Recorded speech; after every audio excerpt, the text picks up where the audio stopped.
Hello, everybody, and welcome back for the second segment of the August 20th Trips and Traps. Once again, Andy Serling, Eric Donovan. 3 more races to bring you, and another 2-year-old, actually a couple more 2-year-old races, in fact, and we're going to get right into the action here. This was from August 15th, the second race. This one for 2-year-olds, and we think this is a race that down the road is going to produce some nice future results, maybe stakes winners. Yeah, I don't think this is one that's some sort of hidden key race or anything where something amazing happened. Just thought this was the best 2-year-old maiden race we've seen so far this year. You had the first time stars, Liston, who wins it, who is a horse for Kieran McLaughlin and Darley Stable, highly touted, a Storm Cat, I believe. The second place finisher, a Bill Mott first-time starter, who unbelievably went off the favorite in this race. And if Bill Mott's got a 2-year-old that's favored in a race like this, you know it can run. And then you have to mind that bird, Brother Bird, who's sitting fourth right now. A horse that I think Todd Fletcher even said probably was going to need a couple races before he got his act together. And actually, in a race probably too short for him, he ran extremely well.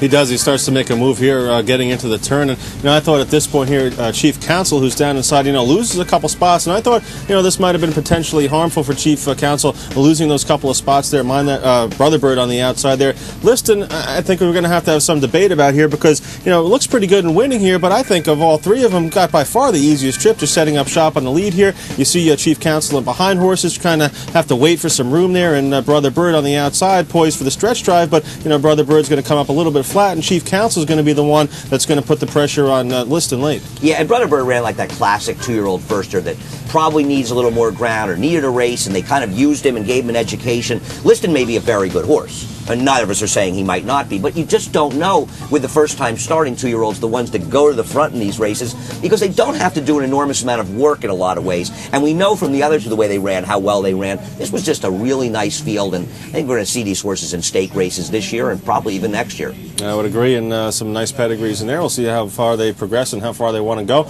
Let's get on to the second race, and this one for fillies and mares, actually a New York bred allowance. And we're going to take a look at the 2, Our Betty GRAYBULL, who breaks from an inside post in here and gets that typical inside trip of basically having to find room, and if she doesn't, then she's up the creek. Yeah, I mean, this is a horse I did not like actually at all in this race. I believe she was favored in here, and she just has a nightmarish trip. Now, you had a very, very hot pace in this race, and actually the horse who won it, Gold for the Queen, is dueling on the inside, the number 3 horse, and that horse gets a very good ride by Abercoa, who takes her off the lead and rates her behind, but she'll end up outside of Our Betty GRAYBULL in the turn, and she's able to get around and get in the clear. Our Betty GRAYBULL, and Jose Lescano's trying to do the right thing. He has an inside post. He's trying to save ground. Usually you get room. Well, in this case, as you're going to see coming up, it just becomes a total nightmare for him. Well, you see the 3 horses battling away on the front end there, and usually when this happens, there's going to be some backing up in the race here. Our Betty GRAYBULL coming up at the inside in here, and there's really no room. And you got horses to her outside, horses in front of her. Where is she going to go in this spot here? And just going to get like absolutely stymied in here. The riders already trying to bide his time without running up on heels of the other horses here. But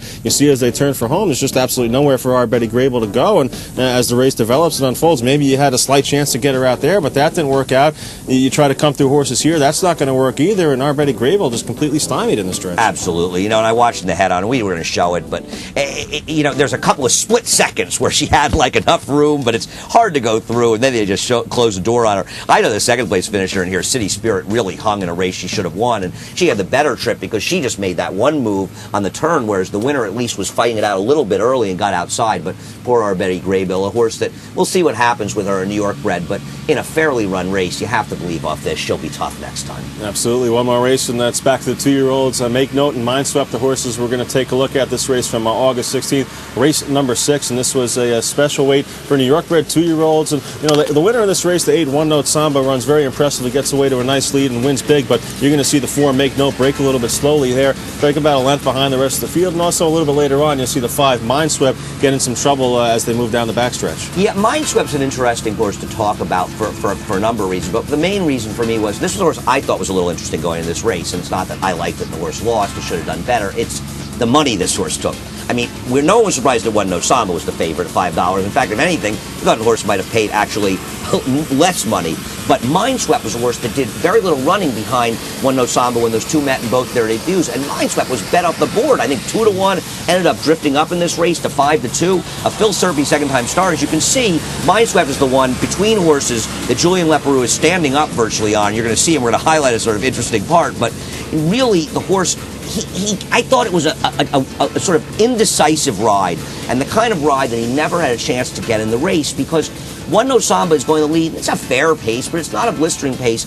MINESWEPT needed a more aggressive ride here instead of being between horses and never being comfortable. Meanwhile, I really like the run the 4 Make Note put in. I thought maybe a little bit of a premature run around the turn there, kind of gets spun wide coming off the turn and maybe even bumped a little bit there by MINESWEPT as they straightened away. And Make Note's going to clearly be second best in this spot here today, and maybe MINESWEPT another horse that can move forward too, but no doubt about it. I mean, One Note Samba simply the best horse in the race here, but I thought both the horses that we like in this spot here have a good future moving forward. I hope that they meet again, MINESWEPT and Make Note, in the next start, so you and I can have a little head-to-head bet, because I think MINESWEPT will beat Make Note, but we'll find out. But I do think both of them ran okay. And then once again, not taking anything away from One Note Samba, who you can't just settle for a nice exacta box and hope they can run 1-2. You always got to be confrontational. Right. I'm extremely competitive. If you haven't figured that out by now. I have. I am. Anyway, that does it for this week's Trips and Traps on another beautiful day in Saratoga. We'll be coming back next week, Travers Day, actually next Thursday of Travers Week.